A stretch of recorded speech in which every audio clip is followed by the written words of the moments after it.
Hello and welcome to Talkin Jake. Anthony Santander is a Blue Jay. I told you months ago. There's receipts. I don't care. You don't care. I think the Blue Jays are a fun conversation. They've been popping up here, talking baseball, wherever.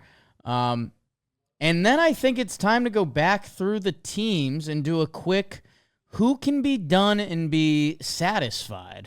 We'll wrap up with a little football as two of the final three games of the season. We'll know who's playing in the Super Bowl after Sunday. That's pretty wild.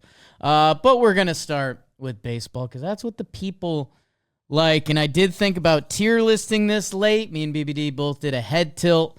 You got tier list coming. We're going to go through the positions this year with our guy Jolly. Maybe some foolish. But I want to start with Santander because it leads into the exercise of the Blue Jays signed Anthony Santander. I am taking credit for that one. His free agency from the start just smelled like Toronto. Because when you're signing a free agent and there's some, I don't want to say risk, but risk of how can this go bad? Anthony Santander, 44 home runs last year, contract year. Like it almost, him having a contract year, I feel almost scared teams more. Like if Anthony Santander had another 33 home run season, I feel like he would have been a hot name for 18, 20 mil a year at winter meetings. Instead, he kind of went nuts last year. 44 homers, but the on-base percentage went down. The batting average went down. So it's an interesting look at Anthony Santander, who has been one of the best power hitters in baseball. I think he's sixth in home runs the past 3 years as a switch hitting outfielder without a super weak side. He is the perfect piece to put in any lineup. I think switch hitters are underrated still. I think there's going to be some baseball team that figures that out. Anyways, he has been nothing but fantastic since 2022 with part of that Baltimore growth. The problem is he doesn't rack up WAR. He is not good defensively, so you're either hiding him in the corner or you're going to put him in the DH spot. I think Toronto's planning on hiding him in the corner. I guess they've got options as of now. What is scary? Hey, Tony Taters, 235, 308 on base. That's pretty daunting. But he hit 44 homers. He has an 814 OPS. So if you were comparing him straight up OPS to different players, I mean, how much did he beat Luis Arraez in OPS last year? Let's see. Luis Arraez's OPS was 739. Obviously, extremely different ball player. I probably should have had a more balanced example. I could go to Nathaniel Lowe, who I always bring up, who's more of an all-around contributor. I think Anthony Santander, the fear factor isn't there for me like it may have been for teams because Anthony Santander swings, and that's okay. I think he had 8 home runs on pitches out of the zone. I think that was the most in baseball, and second most was 4 or 5. Anthony Santander goes up swinging, but he nets results from it.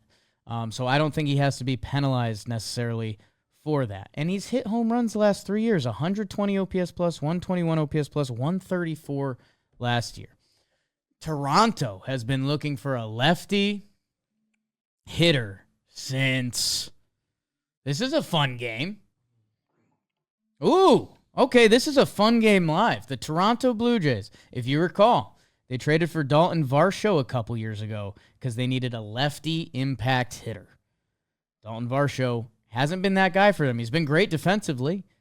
Last year's team, no. 2023, no. 2022, no, it was all righty. Teoscar, George Springer, Lourdes Gurriel, Matt Chapman, people forget. Bo Bichette, Vladimir Guerrero. That team was so righty that they traded serious assets. Remember Gabby Moreno for Varsho. 2021, Vlad, Simeon's massive year. Bichette, Lourdes Gurriel, Randall Grichuk, Teoscar Hernandez, George Springer. All righty. Kevin Biggio was supposed to be one of the lefties for this team. It never really clicked, and he He had an 807 OPS in the shortened 2020 season. So, hey, that's good for Kevin Biggio. I don't know how much it counts. Rowdy Tellez was great in the shortened season. Let's exclude the shortened season. 2019, Justin Smoke was league average. Rowdy Tellez was a little under league average. I don't think Eric Sogard went nuts for 73 games. What is baseball? How does that happen? I don't think I can count that.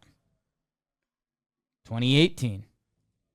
These are during some of the Blue Jays' dark years. Okay, Justin Smoke has a good 25 homer, 808 OPS in there. Is there anyone else? Kendrys Morales, my goodness. I think I've got eyes on like a solid 100 games out of Curtis Granderson that year. What was this team? Is this real? Is this a prank? Devin Travis, wow. Okay, so to go back to a full season of a left-handed or switch hitter giving the Blue Jays an 800 OPS, you got to go back to 2018. So, Anthony Santander had that last year. So I like that for the Blue Jays because they're banking on Bo Bichette bouncing back. They're banking on Vladimir Guerrero's full-blown breakout last year, continuing to be a full-blown breakout. You can put together a nice lineup there. If you can get something from George Springer, one of your young guys does something. Alejandro Kirk can be around league average or better maybe. Jimenez, you hope the same, but defensively you're going to rack up WAR there. And even Dalton Varsho. So, I kind of like that you can look at the Blue Jays now and be like, okay, Varsho, Jimenez, Kirk, top in framing last year. You three are out there for defense. Vladdy, Bo, Santander, you guys are out there for offense. They need more. If we're being real in the American League and the American League East, there's a much easier argument that the Blue Jays are the worst team than the second best team. So the Blue Jays have to do some more work, and it seems like they're getting in the mix. I think, would they just sign a backup catcher and a reliever? Your guy? Yeah, they got Christian Bethancourt. That's not your guy. Richard Lovelady. Did you take Dick Lovelady in a reliever draft a couple years ago? Dick Blyer, I think I ended up in one. I mean, he's also known as. Anyways. The Blue Jays have to do more work if we need to actually talk about them. Because the example I used on Talkin Baseball was, can the Blue Jays lineup be above average? I think so. If everything goes right for the Jays next year, if Vladdy's that guy, if Santander, Bo Bichette bounces back, you have three real weapons in the lineup that if you get anything out of Kirk, Jimenez, Ernie Clement had a fine year. I think their offense could be above league average. That's good. Their rotation, I think, could be above league average. Kevin Gausman, who had a down year, still was 3 WAR, a 3.83, 31 starts. If Kevin Gausman bounces back a little bit, okay. Barrios had a fine year. Bowden Francis had a late breakout last year. Chris Bassett is solid. Yariel Rodriguez. Do I think they can be elite? No. Do I think that rotation in the right year could be above average? Yeah. They were 14th in ERA last year. And Gausman, I think, has a little more. No mention of Alek Manoah, anyways. Their bullpen was horrendous last year. That's the easiest thing to change. They were 29th in ERA. Jeff Hoffman, they signed to a free agent contract. Who knows if he's starting or if he's back there. Chad Green, Yimi Garcia, Eric Swanson, Nick Sandlin. They just signed Dick Lovelady, like we talked about. Bullpens are volatile. Do I think the Blue Jays could have an above-average bullpen? I do. Do I think all three of those things are going to happen? I don't. I think one or two. But in the AL East, this is a fight-or-flight year for the Orioles. The Yankees, Yankee fans will tell you the team might be better. Don't know if I buy that yet. The Red Sox are greatly improved. They look really strong. And the Rays are going to raise.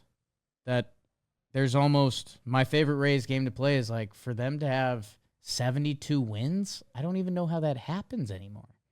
They just throw different arms and they play defense that to have a horrible season doesn't happen. The Blue Jays finished last in the AL East last year. They didn't lose much. They lost Jordan Romano, a couple other relievers. So, again, that could be a good thing. And they've added Anthony Santander. So, it really spins into the question of, are the Blue Jays done? They've been in on every free agent. What else are they going to do? Which spun me into, who's done? So, we'll play a quick game of, could they happily be done? Brought to you by the DraftKings Sportsbook. Football fans, it's playoff time. We've got some exciting games to look forward to, and you can get in on the playoff action with the DraftKings Sportsbook. Right now, all new customers, $200 in bonus bets instantly after betting just $5 when you use code BAKERS. Let's go, BAKERS. I remember. Stay in on the action and use your $200 sports bet on DraftKings same-game parlay for a shot at an even bigger payout, or they've got the live betting, man. Upcoming drives, anything really. They update the numbers for you, dynamic odds. Go check it all out at DraftKings, and if sports betting isn't available yet in your state, be patient. It probably will be, and they still have their daily fantasy games that you can play for cash prizes. So, why don't you download the DraftKings Sportsbook app now. Use promo code BAKERS. Bet just $5 on any wager and get $200 in bonus bets. The crown is yours. Thanks, DraftKings. All right. Let's do Jakey's alphabetical burn through the AL and the NL. My favorite game that I don't know if you people like or hate. I guess comment below because sometimes I get sucked into this. And again, I could have full tiered this, but there's so many teams that kind of don't matter, and you got tier lists coming, I promise you.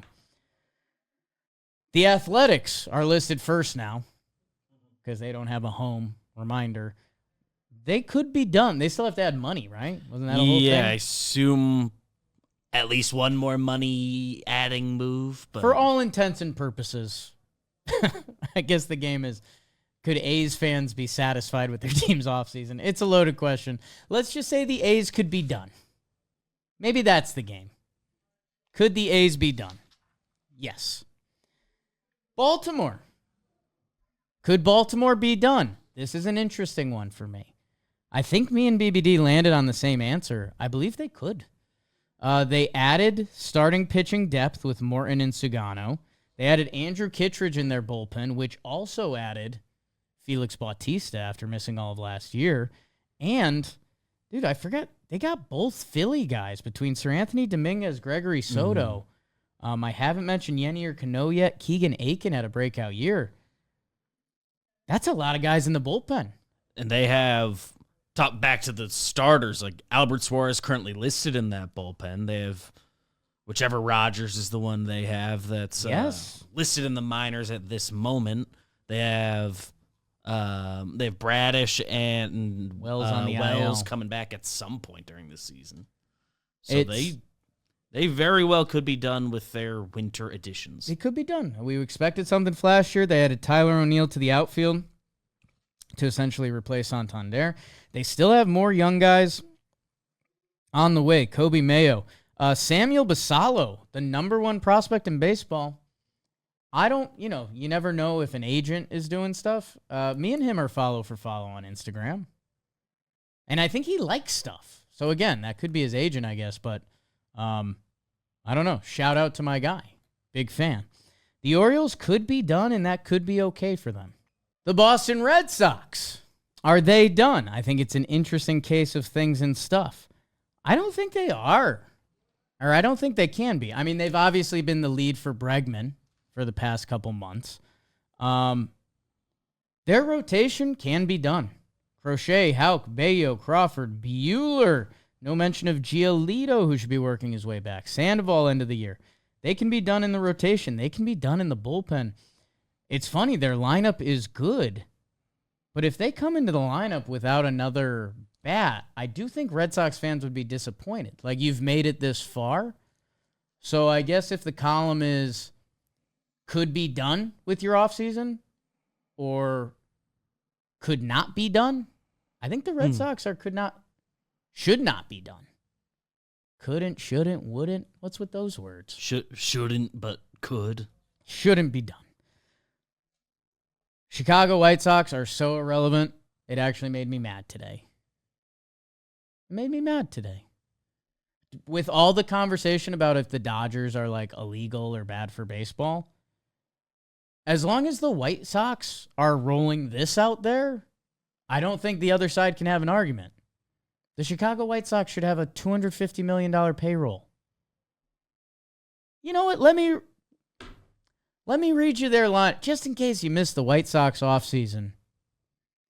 Tauchman leading off in right field. Luis Robert in center field. Andrew Benintendi in left. Andrew Vaughn at first. Josh Rojas at third. Lennon Sosa at second. Miguel Vargas listed as the DH. Brooks Baldwin at shortstop. Not familiar with your game, my friend. Corey Lee at catcher. Matt Tice, Nick Maton, Zach DeLoach, and Austin Slater listed as their bench. Your White Sox ace, Martin Perez.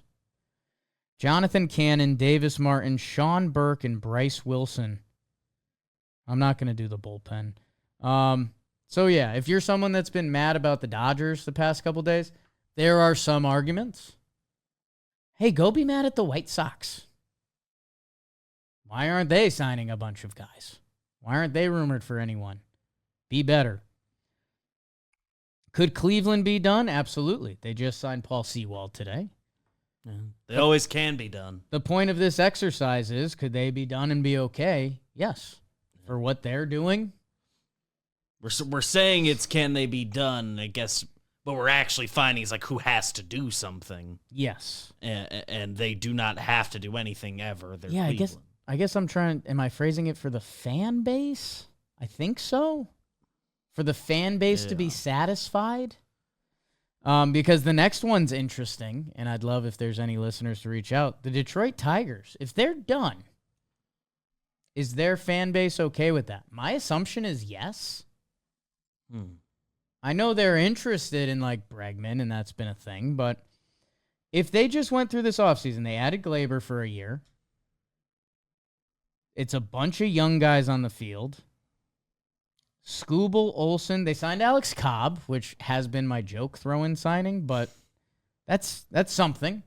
Casey Mize, Jackson Jobe. You know their bullpen was strong last year. I think they could be done. And I think everyone would be like, that was a fine offseason for them. They didn't hurt themselves. They didn't super help themselves. I think they'd be okay with being done. Houston. I'll tell you what, man. This is bizarre. They signed Christian Walker. Great. They did the Kyle Tucker trade. Mm-hmm. Technically, in that trade, they got their Bregman replacement. Right. Isak. I don't know. How about this? If I was an Astros fan and we came into camp next year with our outfield as Chas McCormick, Taylor Trammell, and Jake Myers, I would not be satisfied. Seems like an outfield move still has to happen in some form. It's just weird because they could not, but no. I would put them in the other bucket. If I'm putting the Red Sox in the something more has to be done, I think Houston should be in the something more has to be done bucket. Because that just feels incomplete. They have the more like obvious hole to fill. Is your team with your team's maybe this is the exercise. Is your team with your team's expectation done? Because I think Houston's fans' expectation is that they are not done. Although I've heard them talking about the salary cap, it's hard for me to think that this is their outfield. I know the way they like do things with a lot of their free agent pursuits is shorter term deals and all that, as has been discussed with why they're even moving Kyle Tucker when he's not a free agent yet and losing for nothing, all that. But you would think they can find some 1 or 2 year outfielder to add to this mix. Like, I get it for what Santander ended up getting. Like, sure, they probably weren't going to be in that game, even though on field he's a fit there. But I would think they can find somebody to be a 1 or 2 year For now, let's filler. put them in the other bucket. They have World Series expectations, and they currently have an outfield that 2 of them were negative WAR players last year that don't have incredible baseball cards. So I'm going to say Boston and Houston still have expectations of work to be done. Kansas City Royals, they could be done, right? They could be done. Jonathan India, Michael Lorenzen, they could be done, and I think Royals fans would have their expectations. Angels, let's be honest, we don't care. Sorry. Minnesota kind of entered that same boat pretty quickly. That's tough. I'm just going to skip that. Sorry, Twins fans. They're kind of not done in the other way, where we kind of expect them to do a subtracting move. Get uglier. Trade an outfielder to Houston, I guess. I guess this is the interesting point of this exercise. I think Yankee fans, if this is it, we're not smitten, but we'd be like, okay, this kind of hit our expectations. You lost Soto, wow. You got Max Fried. You got Cody Bellinger. You got Goldie. Like, Devin Williams, yes. If this is the Yankees offseason, they've done enough for the fan base to be satisfied. And yeah, I guess that's the point. I don't think Boston's there, and I don't think Houston's there. They trade away Kyle Tucker. He's really good. Seattle, my God. How do you answer this? The fan base's expectations, I think, unfortunately, have been broken so much that this is what they expect. Donovan Solano is listed as their third baseman every day? That can't be what this is. Let's put them in a side bucket. If this was a tier list, there would be a box that was labeled Mariners, because that's foul. Rays are luckily a quick skip. Their fan base expects nothing. They're always done, and they're always not done. Texas Rangers, I think they could roll the ball out there tomorrow. I think so. Yeah, I think they'd feel a little thin in their bullpen, but I guess for this exercise, all things considered, they have a lineup they really like. They have a rotation that's enough to like. I think Texas, they could be done, and that would be fine. Your final American League team is the Toronto Blue Jays, where they started this conversation. If you're a Toronto Blue Jay fan, I think you'd need one more move. And it would have to be impactful. It would have to be Dylan Cease from the Padres. It would have to be Pete Alonso in free agency, which I like them for. If you're trying to keep Vladdy, Pete and Santander, man, you could have just added 70 homers, like kind of easily. So we've talked about the Toronto tax a little bit. If Pete is willing to sign on that line, especially if he's in one of those like Cody Bellinger, Matt Chapman 3-year with opt-out deals, if you can pump those numbers up a little bit. I mean, if Pete goes nuts for you next year and hits 50 and opts out, that could almost be a win. So I don't think so. Boston, Houston, Toronto, and a weird sidecar bucket with Seattle. I just don't know what you do with that at all. But I think there's 3 teams in the American League that you can expect more moves to happen. Impact moves. Otherwise, they would have a disappointing offseason. In the National League, Arizona is really tricky because we were told a Jordan Montgomery trade would happen from their owner, essentially. If they were done, I think they'd be fine. They have room for a DH. That's the whole thing. But if they rolled into the spring training with this team, I mean, the conversations we would have about their pitching staff, Burns, Gallen, Kelly, Erod, Fott, and Monty. They've got some bullpen depth. Their lineup was like the best lineup in baseball last year, and they lost, but they retooled. I think Snakes would be okay. They definitely could be done. Like all the Snakes fans I talk to, Dalton, like there's holding out some hope of like, does Monty leaving and open up some payroll, make room for for Pete getting that weird deal with them? Like they're holding out hope for more, but I don't think they're at all expecting more, which is what we're talking about here. Yeah, I think the point of this is if the Diamondbacks rolled into spring training with this team, sure, there's a tweak. I think Monty for a good DH first baseman, Diamondback fans are very open to. If it doesn't happen, I think Arizona's like, we got Corbin Burns, we traded for Josh Naylor. Like, we had an offseason that it kind of blew out their expectations. So I think Arizona, for this exercise, I would half consider out. The Atlanta Braves. Very interesting. The current outfield platoon of Brian De La Cruz and Jared Kelenic doesn't have Braves fans through the roof. It's interesting. I believe in the Braves still. Remember, they were supposed to be the shortstop team. Willie Adames, Ha-Sung Kim. The rotation is currently Sale, Reynaldo Lopez, Spencer Schwellenbach, Grant Holmes, and Ian Anderson. Spencer Strider at some time maybe next year. Arani's going to be back. They're interesting. I don't know the answer. I think with their history of like being aggressive midseason traders with a D, I think they could be done. With the caveat of they'll do stuff. It doesn't pass the sniff test, man. They lost Max Fried. They lost Charlie Morton. Darno is what it is. All the position players look scary, but that's just because they were adding guys. A lot of midseason ads in that department. Braves fans, let me know. I think I might leave them in the middle area for now.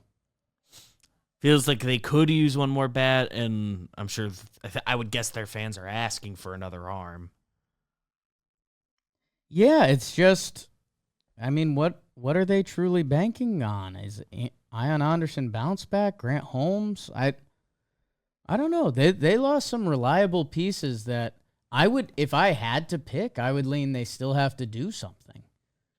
Like the Phillies are here, the Mets are here. It's just been a lot of loss for them. They still obviously have an amazing core, but yeah, I guess this is where it was. If you're a Braves fan and this was your offseason, I would not be satisfied. Definitely not. Definitely not. So, okay, with that hat on, I will put the Braves in that bucket. Chicago Cubs, an interesting case. I think all in, they would be happy. Or satisfied, excuse me. They got Kyle Tucker. That was the impact move they've been waiting for a while. Matthew Boyd for some rotation depth, sure. If this is the team they roll into spring training with and you're a Cubs fan, you can talk yourself into the offseason. Kyle Tucker, we've played this game before, is probably their best player since Chris Bryant, Javi Baez, one of his seasons, Rizzo. But yeah, I think Cubs fans would be okay. They did just trade Michael Arias to the Yankees. Well, watch out. Cincy. You guys know I love my Reds. Could they be, Brady Singer. The lineup's a little funky. I've talked about them probably too much. I think if you're a Reds fan, you'd be like, okay, our pitching looks solid. The hitting feels weird, but let's see what these young guys can do. Gavin Lux, people forget. Yeah. I think if you're a Reds fan, you're not like through the moon, but you're like, yeah, we had an offseason. They are not sitting here saying we needed more. If we don't do another move, this offseason was a failure. They're not saying that. Where I think Braves fans could kind of say that. Braves fans expected them to do something. They kind of have not. The next two teams can happen oddly quick. The Colorado Rockies, who have just agreed to minor league deals with Keston Hiura and Nick Martini. They took care of their Tyro Estrada business early. Yeah, Kyle Farmer, too. Me and Trev's kind of guys. I don't know. There's some young ball players. I just wish the whole tone was different. Anyways, the other end of the spectrum is the Dodgers, that they could be done. They could have been done a while ago, and their fan base would have been happy. Marlins, unfortunately, irrelevant. Kind of rude what goes on with that whole franchise. And again, if you're one of the people that's been mad at the Dodgers for the past 24 hours, days, months, years, for Padres fans, the Miami Marlins should be a cash cow.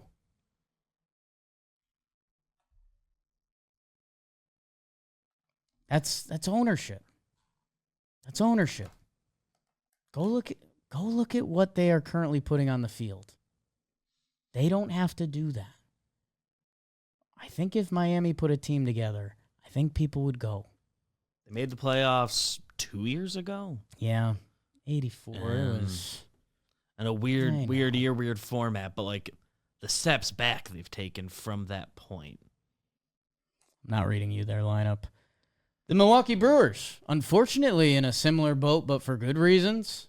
Everyone kind of believes in what their front office does. If they are done, Brewers fans are like, yeah, let's roll it out there. Let's win the Central again. Mets fans, I think they go in the bucket. Yes, you got Juan Soto. Yes, you just signed A.J. Minter. You have starting pitching options. Right now, the bottom of their lineup is listed McNeil, Siri, and Beatty. If I told you that 4 of their 6 current starters were their 5th starter next year, you'd be excited. If I told you that those 4 same starters were their 3 starter next year, I don't think you'd be excited. So again, I think the Mets are going to tap into the Brewers pitching factory that they built, and I think that there's going to be solutions there. That lineup, like, they lost Pete. I know it wasn't a massive year for them, for Pete, but they still lost Pete. That, I don't know. It feels like they have another move in them. And I don't know if that's Pete or Bregman. Both fit. Mm-hmm. But, like, if you're doing the Soto part of this, you have to do a couple other parts of this, in my opinion. But the Mets offseason is also just a massive win. They signed Juan Soto. Got Juan Soto, kept Manaea. Okay. Put them in the Mariners bucket. They're kind of in the Mariners bucket. God, they hate that tier list. And would both franchises be very confused why they're lumped together. The Philadelphia Phillies could be good. They've got their core. Max Kepler could be a sneaky, when there's a sneaky signings of the offseason list. Mm-hmm. Watch out for that. Jesus Luzardo as their 5. I guess that's what I'm saying, where the Mets, if the Phillies are currently the team you're keeping up with, if you're the Mets and the Braves, you can't be ecstatic. Is that a weird word to say? Why do I struggle with that? Ecstatic? Ecstatic. Phillies fans are fine. Yeah, they've been deep. Put Pittsburgh and Seattle on the same boat and row it out to sea. Crazy. San Diego.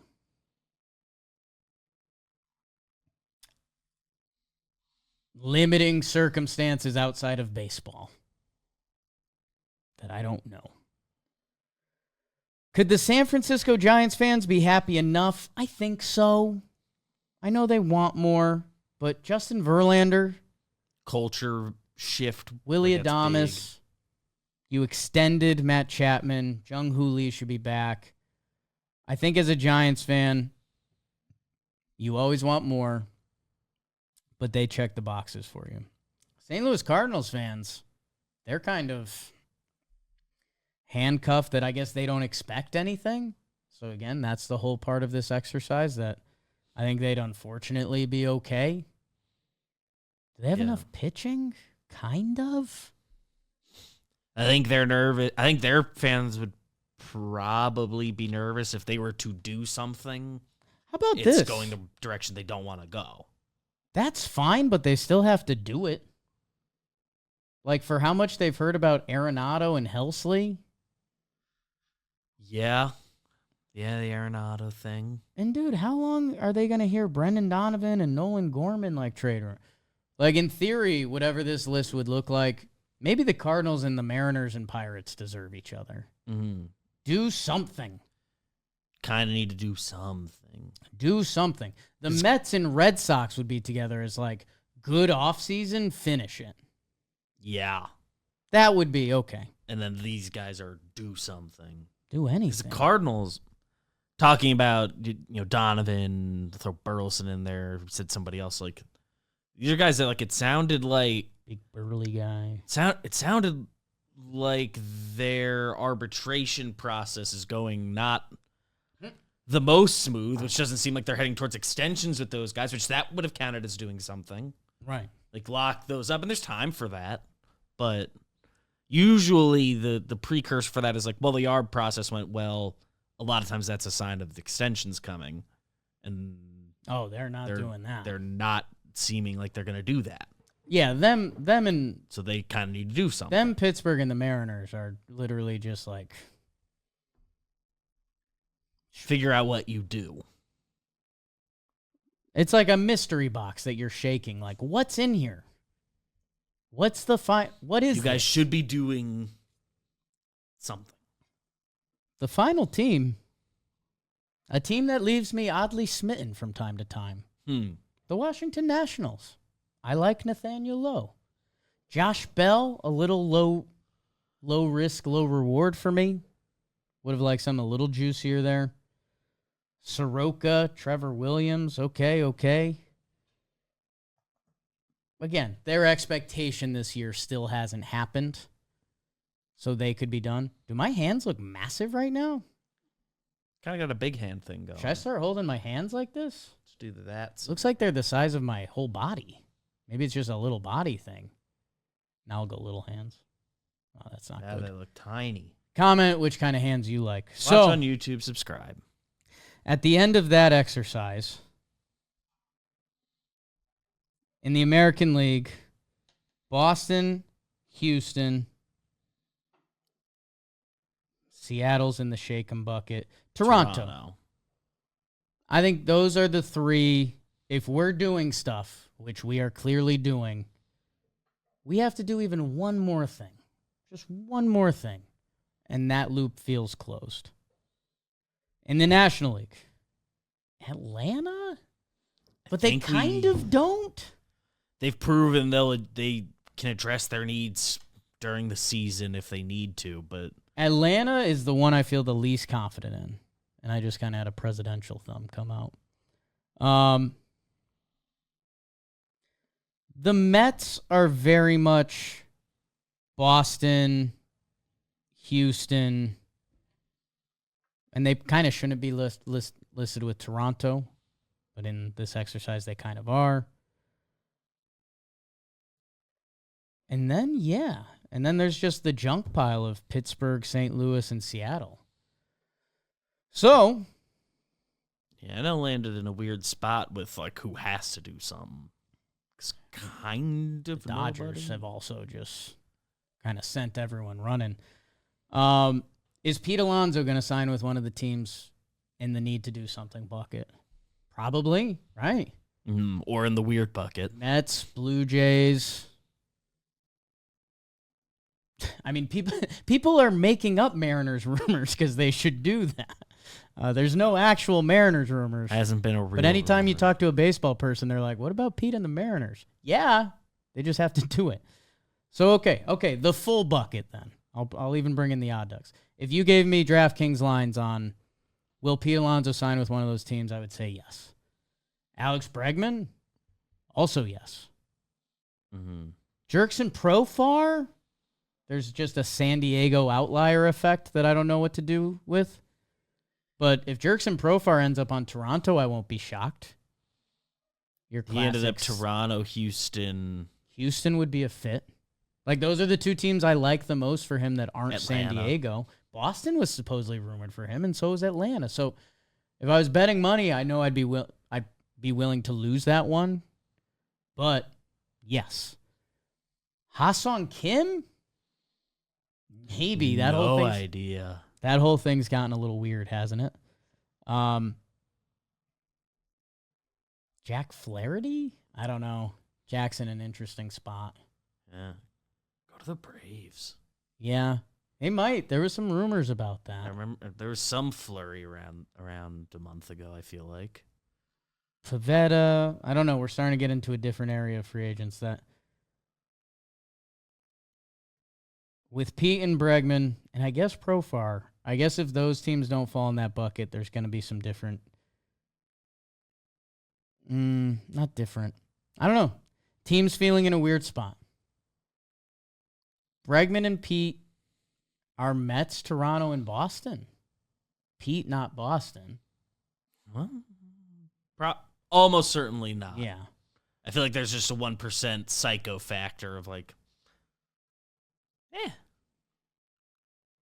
Pirates get Pete? It seems... Not a rumor. Not a single goddamn rumor. Just give him an actual deal. Hey, I hope you guys kind of like that exercise because I do. And we're in the final steps as relievers are starting to sign. There's like 3 impact hitters. 3.5. Ha-Seong Kim, what's happened? That we're kind of towards the end line. So let's see how that plays out in the rest of these days. Who gets it figured out before spring training? Who's going to have the weird answering questions at spring training? I hope it's not my guy Pete DeMeat. Until then, there are 3 more football games, and 2 of them are this weekend. Let's talk about them semi high and tight. If you made it this far, thank you so much. Please subscribe. Appreciate it. You guys are the best. This Sunday, January 26th, the Washington Commanders, as everyone had, are playing the Philadelphia Phillies in the Philadelphia. Philadelphia opens as 6.5-point favorites. Buffalo is going to Kansas City. Kansas City is a 2-point favorite in Arrowhead.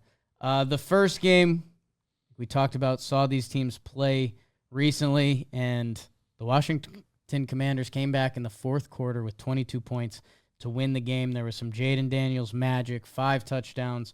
On the other side of it, the Eagles had 3 turnovers, but so did the Commanders. The Commanders had 5 turnovers, and the Eagles still didn't win that game. So I think both teams are looking at this like, hey, the Eagles are saying we didn't play our best game. Let's go get this. Kenny Pickett had 24 passes in this game. So that is something significantly different on their side. The Commanders, they're saying let's not lose 3 fumbles and have 2 interceptions. And we won that game. It's going to be fun. It's a pure test of the rise of Jaden Daniels and how special you think he is. And the Commanders have some things breaking out. They've had defensive pieces come back in their secondary. It seems like there's always a different guy in their front 7 making play. Dan Quinn, depending which glasses you have on a given day, we went through it a little bit. It's a pretty nice coaching history, except one game that somehow he gets blamed for more than the offensive coordinator, who gets called a genius a lot. Anyways, buckle up. I've been on the Eagles for a while now. You guys listening to the football portion of Wake and Jake know that. I just think they could hand it off to Saquon every play and they'd win the game. I legitimately think that. And I don't think it's crazy. And I think that's the wild part. I think it opens up big plays for Jalen Hurts. I think 20 is the amount of passes they want in a game, and they've been living in that area. You saw Hurts run for a 40-yarder the other day.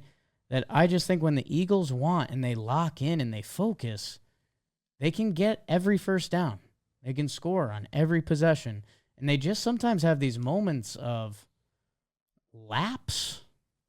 Not a great word. And everyone kind of looks at Sirianni, and maybe that's a part of it, but also maybe it's part of this, we're going to jam it down your throat and beat you with physicality that has fueled him to be one of the winningest coaches in NFL history. And man, Saquon is that guy, and that offensive line are those guys, and Jalen Hurts as a running quarterback is that guy. I'm not going to pick against the Eagles. I think them knowing in their head that this Commanders team can literally steal a game from them like they did last time. I don't want to say, you're going to get ultimate focus in a championship game anyways, but them having that to look back at, knowing Jalen wasn't there, I'm on the Eagles, and there's a reason that they're almost a touchdown favorite. I think America will be rooting Jaden, just because rookie quarterback actually carrying the team. There were some fun stats that the other rookie quarterbacks to make it this far, I think their teams were both top 5 in special teams and defense. The Commanders are not. So what Jaden has been doing is very special. It'll be fun to watch because with that target, with the Eagles D-line, with the way they can run the ball, if Jaden and the Commanders and Cliff Kingsbury, if they can control it and get first downs and wait for them to make the mistake, very exciting. I'm still Eagles. And the team that has been lurking there all year that nobody's known truly what to do with is the Kansas City Chiefs hosting the Buffalo Bills. And this is beautiful, man. The Bills, who have been waiting for their shot at the Chiefs, this is the Bills at the peak of their powers that we've seen. Josh Allen is head-to-head with Lamar, who they just beat for the MVP trophy. He has been on God mode all year, competing with Lamar to be and Joe Burrow, which everyone got in on late, of playing the best quarterback in the NFL this year. Mahomes wasn't in that conversation statistically. They are heading to Kansas City. And the Chiefs, who keep winning these close games, and it feels like every game is the same game, and it's deja vu, and are the refs on their side? There's some statistics that say the refs aren't on their side. But last game had a couple tough moments. Mahomes trying to draw the flop. That was really tough to see. It's like, come on, Pat. You can't be doing that. I'm okay. We're kind of okay with the refs half protecting you. You can't lean into it. If there's a year to do it for the Buffalo Bills, it's this year. If I didn't know, if you erased my memory and didn't tell me the Chiefs won the last 2 Super Bowls, I'd be picking the Bills. I think the way they've played this year, how beautiful their offense has been. Josh Allen can throw on the Superman cape whenever they need. Otherwise, he's got options to go to. Cook's been really good. Their other running backs have been good. Kincaid, Knox, Amari Cooper. Amari Cooper hasn't even been a part of it. Khalil Shakir, really. They just have a ton of different options that Allen can get it to, whoever he needs to, when to. For me, it's a game of can the Chiefs keep up scoring with the Bills? Like, the Bills are a high-powered offense. I'll go down with the ship, though. I love Andy Reid. I love Patrick Mahomes. I love Travis Kelce. I love Chris Jones. Spagnuolo is going into the Hall of Fame as a defensive coordinator. Andy Reid's going in as a head coach. Pat's going in as a QB. Travis Kelce going in as a tight end. They've gotten some reinforcements in their secondary. Chris Jones and how devastating he is on the D-line. And I just think, going back to the Bills-Ravens game last week, if that game was played in Baltimore, the Bills do not win. The Ravens would have won that game if that game was in Baltimore. Arrowhead's a nasty place to play. It's some of the worst weather in the world. A little dramatic, sure. In the livable world, Arrowhead this time of year is a brutal game.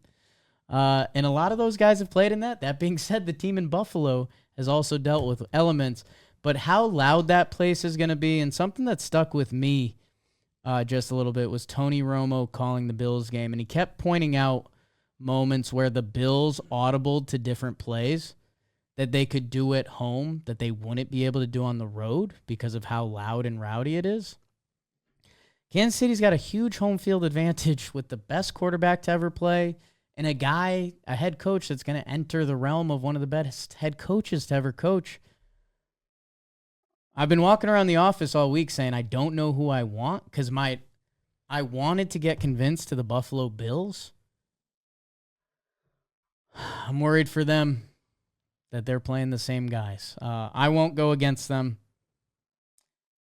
I will go with the Kansas City Chiefs, Eagles, which I'm not going to take credit for the Chiefs because I flip-flopped in the AFC a chunk this year. You guys know I like the Ravens a little bit. But the whole time the Chiefs have been lurking, and they've lurked themselves to this spot where they lost one game where they were trying. It was to the Buffalo Bills, though. So that obviously has such appeal to it. Allen, Mahomes, doing it again. And we'll see. Whatever Super Bowl matchup is going to be great and the storylines are going to be there. Just a reminder, Chiefs are going for a three-peat, and no NFL team's ever done that.